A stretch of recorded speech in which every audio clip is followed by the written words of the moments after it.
समय है आपकी सेहत का ख्याल, इसलिए हर रोज लेकर आते हैं हम आपके लिए न्यूज 24 का खास प्रोग्राम संजीवनी। आपके साथ मैं हूं अभिलाषा पाठक और मेरे साथ हैं जाने माने आयुर्वेदाचार्य डॉक्टर प्रताप चौहान। डॉक्टर चौहान, बहुत बहुत स्वागत है आपका। थैंक यू जी, नमस्कार। सता रहा है पीठ का दर्द? तो हो जाएं अलर्ट। पीठ दर्द से चाहिए राहत तो डॉक्टर प्रताप चौहान के साथ जरूर देखें संजीवनी। दर्द चाहे शरीर के किसी भी हिस्से में हो, ये इशारा है कि आपके शरीर में कुछ ठीक नहीं है। और अगर पीठ के बीचों बीच लगातार दर्द बना रहे तो ये किन कारणों से होता है, इसके शरीर पर क्या बुरे प्रभाव पड़ सकते हैं और इस दर्द को जड़ से खत्म करने के लिए आयुर्वेद कैसे रामबाण बन सकता है, आइए यही जानते हैं आज डॉक्टर चौहान से। डॉक्टर चौहान, पीठ शरीर का एक बड़ा और अहम हिस्सा है। पीठ के निचले हिस्से या गर्दन के पास दर्द तो कई लोगों को होता है, लेकिन पीठ के बीचों बीच अगर दर्द हो, और ये आजकल काफी लोग इसकी शिकायत करते हैं, इसके पीछे क्या कारण है? देखिए, बहुत अच्छा विषय है, क्योंकि लोअर बैक पेन जो आपने कहा, गर्दन का दर्द, ये तो हम कई बार बात होती है, लेकिन जो बीच वाला हिस्सा है ये भी हिस्सा कमर का ही है। आपकी रीढ़ की हड्डी जो होती है, स्पाइन जिसको बोलते हैं, उसके 5 हिस्से होते हैं। सबसे ऊपर वाला सर्वाइकल है, फिर जो बीच वाला है उसको थोरेसिक पार्ट बोलते हैं। लंबर तो आपने सुना होगा, नीचे वाला लंबर है, उसके नीचे सैक्रल है। तो ये जो थोरेसिक एरिया में, बीच के एरिया में जो दर्द होता है, ये आज उसके बारे में आपने विशेष टॉपिक लिया है। अच्छी बात है, क्योंकि इस पर कभी कभार हमारी बात नहीं हो पाती है। सबसे बड़ा कारण तो गलत पोस्चर ही है। आजकल जब हम कंप्यूटर पर बैठते हैं या कुछ और काम कर रहे हैं, तो हमारी स्पाइन जो है वो स्ट्रेट होनी चाहिए, बिल्कुल सीधी, और उसमें कोई सपोर्ट होना चाहिए। दूसरा कारण जो है, बहुत बड़ा कारण है, अपच, गैस बनना। बहुत ज्यादा ब्लोटिंग वगैरह जिन लोगों को होती है पेट में, उनको भी दर्द होता है। आयुर्वेद के अनुसार कहें तो आपकी जो मांसपेशियां हैं कमर की, वहां पर वात जाकर के जो है वो जमा हो जाता है। वात जाएगा तो स्टिफनेस पैदा करेगा, अकड़ाहट पैदा करेगा। या वहां पर आम जमा हो जाता है, आम चला जाएगा तो वहां पर जो है थोड़ा स्वेलिंग हो जाएगी, इन्फ्लेमेशन हो जाएगा, जिसके कारण डिस्क स्लिप हो जाती है, या जिसको प्रोलैप्स डिस्क बोलते हैं, हर्निएटेड डिस्क बोलते हैं। और अधिक वजन उठाने का काम यदि कर रहे हैं आप, जो लोग वेट का काम करते हैं, उठाने का, कई बार एक्सरसाइज आप कर रहे हैं, गलत तरीके से एक्सरसाइज करने से भी हो जाता है, ओवर एक्सरसाइज करने से भी हो जाता है। और जो बेड यदि आपका अच्छा नहीं है, कंफर्टेबल नहीं है, उसमें कहीं ऊंचा नीचा है पोस्चर, उसमें भी आपका जो है कमर ऊपर नीचे हो जाती है, तो भी हो सकता है। कुछ अन्य बीमारियों के कारण भी आपको कमर के बीच के हिस्से में दर्द हो सकता है, जैसे कि अगर किडनी में स्टोन हो, गॉल ब्लैडर में स्टोन हो, या पेट में अल्सर हो, या पेनक्रियाज में सूजन आ जाए। तो ये जो रोग हैं, इनके कारण भी कमर के बीच के हिस्से में काफी तेज दर्द हो जाता है। क्या आपको भी अरहर की दाल बादी करती है? तो जानिए डॉक्टर चौहान से इसका कारण और इलाज संजीवनी टिप्स में, लेकिन अब से थोड़ी देर के बाद देखते रहिए संजीवनी। डॉक्टर चौहान, पीठ के बीच के हिस्से में दर्द कितना गंभीर हो सकता है? क्या ये शरीर के पोस्चर को प्रभावित कर सकता है? क्या ये रीढ़ की हड्डी पर बहुत ज्यादा प्रभाव डाल सकता है? जी देखिए, बिल्कुल डाल सकता है, क्योंकि जो हमने बताया, जैसा कि जो हमारी रीढ़ की हड्डी है वो हमारे शरीर का एक बहुत महत्वपूर्ण अंग है, बहुत इंपॉर्टेंट पार्ट है। इसका स्वस्थ रहना, इसका ठीक रहना बहुत इंपॉर्टेंट है, क्योंकि एक तो ब्रेन से जुड़ी हुई है, दूसरा इसमें से काफी सारी नसें जो हैं वो निकलती हैं। जो बीच का हिस्सा है, चाहे नीचे का हिस्सा है, चाहे ऊपर का, पूरी स्पाइन जो है वो अपने आप में बहुत इंपॉर्टेंट है, क्योंकि टांगों में नसें जा रही हैं, आगे की तरफ नसें आ रही हैं, और नसें जो नर्व्स हैं वो हमारे शरीर में सिग्नल ले जाने का काम करती हैं। तो अगर सिग्नल नहीं पहुंचेगा तो सुन्न हो जाएगी कोई जगह आपकी, या फिर वहां पर जो है पेन हो सकता है बहुत तेज। रीढ़ की हड्डी टेढ़ी भी हो जाती है कई लोगों की, स्कोलियोसिस उसको बोलते हैं अंग्रेजी में। तो ये भी एक, इसलिए रीढ़ की हड्डी को स्वस्थ रखना बहुत इंपॉर्टेंट है। और जब बीच के हिस्से में अगर कोई प्रॉब्लम आएगी आपको, तो वो बीच तक ही सीमित नहीं रहती, क्योंकि रीढ़ की हड्डी तो एक सिंगल यूनिट है, उसके अलग अलग पार्ट्स हैं, लेकिन है तो एक ही।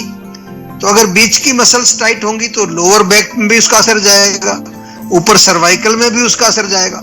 और इसके साथ साथ जो आगे की तरफ जो पूरी जो हमारा हिस्सा है, चेस्ट का एरिया है, पेट का एरिया है, यहाँ पर भी जो नर्व सप्लाई आती है उनमें भी इसका असर जाएगा। तो थोड़ा सा आपको जो है इसका ध्यान रखना है। रीढ़ की हड्डी को स्वस्थ रखना यानी कि अपने स्पाइन को स्वस्थ रखना बहुत इंपॉर्टेंट भी है और आयुर्वेद की भाषा में कहें तो बहुत सरल भी है। यदि केवल आप जो है नियमित रूप से अगर स्ट्रेचिंग भी करने लगे हर रोज और अपना पोस्चर ठीक कर लें तो उसी से आपकी स्पाइन जो है वो स्वस्थ हो जाएगी। और हमारे साथ संजीवनी दर्शक जुड़ रही हैं, काजल हैं दिल्ली से। काजल जी स्वागत है, पूछिए क्या जानना चाहती हैं। हेलो जी नमस्कार। नमस्कार सर मेरे को जानना था अपने भाई के बारे में। उनको ना जो मतलब बाल उड़ गए हैं, ट्रीटमेंट करवाया था, एलोपेशिया बीमारी बताया, बट इसका जीवावरण में कोई इलाज है सर? देखिए एलोपेशिया जो है वो साधारण रोग नहीं है, बहुत डिफिकल्ट रोग है, साधारण नहीं है। लेकिन अच्छी आपके लिए खबर ये है, खुशखबरी मैं कहूंगा इसको, कि जीवा में एलोपेशिया का इलाज हम डेफिनेटली करते हैं। बहुत सारे पेशेंट हमारे डेटाबेस में हैं, सक्सेसफुल केस स्टडीज भी हैं। और एलोपेशिया क्योंकि आयुर्वेद एलोपैथी में उसको कह दिया जाता है कि ऑटो इम्यून डिजीज है, लेकिन बहुत बारी हमने देखा है आयुर्वेद में जब हम इसको वात पित्त कफ के दायरे में समझने की कोशिश करते हैं या धातुओं से जोड़ने की कोशिश करते हैं, अग्नि से जोड़ने की कोशिश करते हैं, हमारे शरीर में जो वाइटल एनर्जी ओज है उससे जोड़ने की कोशिश करते हैं, तो एक अच्छी संप्राप्ति बन के आती है। और संप्राप्ति का मतलब हमें समझ आता है कि कहां से क्या चीज खराब हुई, किस पर उसने सेकेंडरी इंपैक्ट डाला, उसके बाद तीसरे नंबर पर कहां गई। तो ये पूरा मैप जब तैयार हो जाता है तब उस व्यक्ति को हम पर्सनलाइज्ड दवाई बना करके देते हैं उस संप्राप्ति के विघटन के लिए, उस संप्राप्ति को तोड़ने के लिए। तो थोड़ा सा यहाँ मैं कोई नुस्खा आपको नहीं बताऊंगा, केवल इतना ही कहूंगा कि उनको बोलिए आप कि हमारे यहाँ पर जीवा में तुरंत संपर्क करें, चाहे तो फिजिकली पर्सनली आकर के क्लिनिक में मिल लें या फिर जो है फोन के माध्यम से एक वीडियो कंसल्टेशन बुक करा लें। और ऐसे पेशेंट्स को हम डेफिनेटली जीवाग्राम भी बुलाते हैं। जो डिफिकल्ट केसेस हैं उनको जीवाग्राम में रख करके वहीं पर हम इलाज करते हैं, ताकि बॉडी के डीपर लेवल पर जो भी इम्बैलेंस हैं, जो टॉक्सिन्स हैं, वो क्लीन हो जाएं और आगे की जो प्रक्रिया है बॉडी की अपनी नेचुरल प्रोसेस है वो सही रूप से सुचारू रूप से काम करना शुरू कर दें। तो घबराइए नहीं, जीवा में कॉल करें और अपनी वीडियो कंसल्टेशन जल्दी से जल्दी बुक करा लीजिए। डॉक्टर चौहान, पीठ के किसी भी हिस्से में दर्द हो, इसका एक कारण हमारी गलत आदतें भी हैं। ऐसे में किन बातों का ध्यान रखना चाहिए? देखिए सबसे पहले तो मैं यही कहूंगा कि अपना पोस्चर आप ठीक रखिए। खास तौर से अगर आप बैठ करके काम करते हैं, ऑफिस वर्क करते हैं, तो आपकी जो बैक है, जो चेयर की जो बैक है, वहां स्ट्रेट आपको रहना चाहिए। आजकल लोग वर्क फ्रॉम होम कर रहे हैं तो बेड पर भी लैपटॉप लेके बैठे हैं, कभी गलत पोस्चर में बैठे हैं, वो बहुत नुकसानदेह होगा आपके लिए।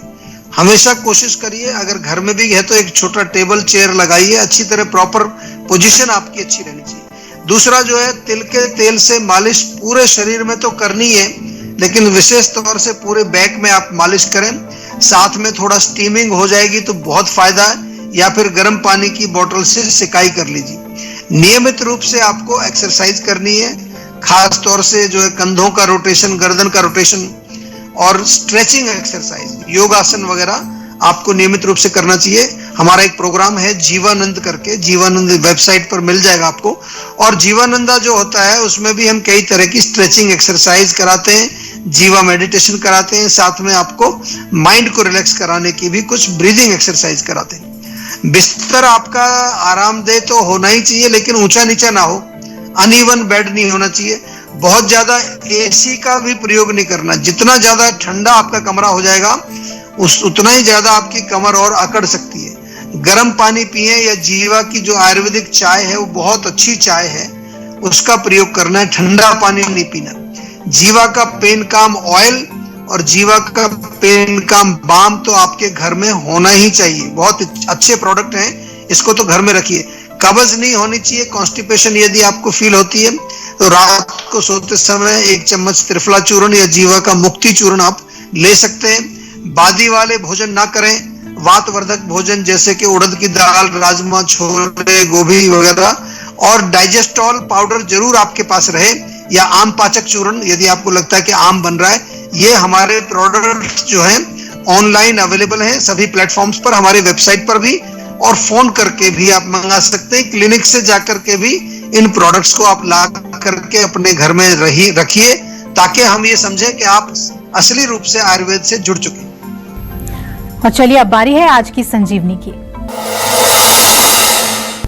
डॉक्टर चौहान, जीवा में पीठ दर्द का कारण कैसे ढूंढा जाता है और एक बार कारण का पता चल जाने पर इसका उपचार कैसे किया जाता है? देखिए, जीवा में तो कमर दर्द हो, चाहे लोअर कमर में है, चाहे मिड बैक में है, चाहे अपर बैक में है, सर्वाइकल में है, गर्दन में है, जोड़ों में है, जितने भी जो दर्द वाले केसेस हैं, मस्कुलोस्केलेटल डिजीज, बहुत सक्सेसफुली हम ट्रीट करते हैं। रिलीफ रेट देखें तो कम से कम भी 90 से 95% लोगों को रिलीफ आता है। और जीवा में कारण को पता लगाने के लिए, जैसा आपने पूछा, जीवा के डॉक्टर्स जो हैं एक प्रॉपर कंसल्टेशन पहले करते हैं। हर रोग का हमारे प्रोटोकॉल बना हुआ है। वो प्रोटोकॉल जो है वो एक के बाद एक क्वेश्चनेयर जो है वो पेशेंट से हम डॉक्टर्स के साथ मिलकर के हमारा सिस्टम जो है वो क्वेश्चन उसमें आते हैं, डॉक्टर पेशेंट से पूछता है। ये सब शास्त्र के ऊपर आधारित है सारा सिस्टम। और सही आयुर्वेदिक डायग्नोसिस जो है वो दोष के लेवल पर, अग्नि के लेवल पर, धातु के लेवल पर जब प्रॉपर डायग्नोसिस हमारा बन जाता है, उसके बाद जो है हम औषधि देते हैं। इसमें एक चीज का बहुत विशेष ध्यान रखते हैं कि कई बारी जो शरीर से proper elimination of waste product, जो मल पदार्थ हैं, वो शरीर से बाहर नहीं निकलते, तो कॉन्स्टिपेशन नहीं होनी चाहिए पेशेंट को, या उसको भूख लग रही है कि नहीं लग रही है, खाना पच रहा है कि नहीं पच रहा है। ये सारी चीजें समझने के बाद मेंटल लेवल पर क्या स्थिति है, इमोशनल लेवल पर क्या स्थिति है, क्योंकि मानसिक तनाव भी जो है आजकल रोगों में एक बहुत बड़ा कारण है। तो ये सब होता है। उसके बाद फिर जो है उसको पर्सनलाइज दवाई दी जाती है। और पंचकर्म की बात करें तो स्नेहन और स्वेदन से शुरुआत होती है सबसे पहले। उसके बाद जो है कुछ स्पेशल पोटली मसाज, या फिर जो है ग्रीवा बस्ती, कटी बस्ती, या कमर पे जो बस्ती लगाते हैं हम, फुल बॉडी स्टीमिंग भी की जाती है।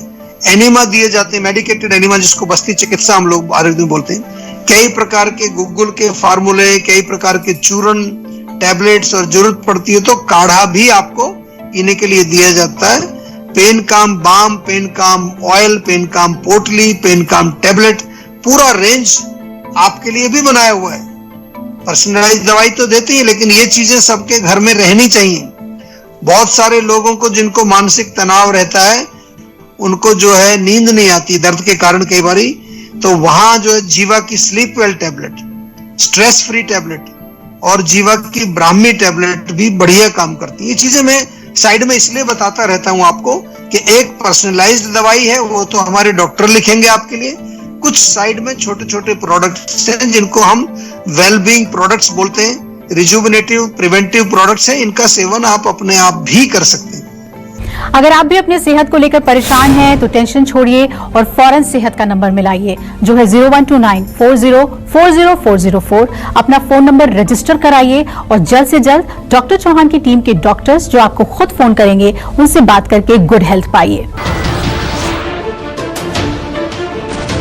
नमस्कार, मैं हूं मानक गुप्ता। अगर आपको हमारा ये वीडियो पसंद आया हो तो इसे लाइक और शेयर जरूर करें, और हाँ, हमें सब्सक्राइब और फॉलो करना ना भूलें, ताकि आप देश और दुनिया की कोई खबर मिस ना करें। तो जुड़े रहिए हमारे साथ और देखते रहिए News 24।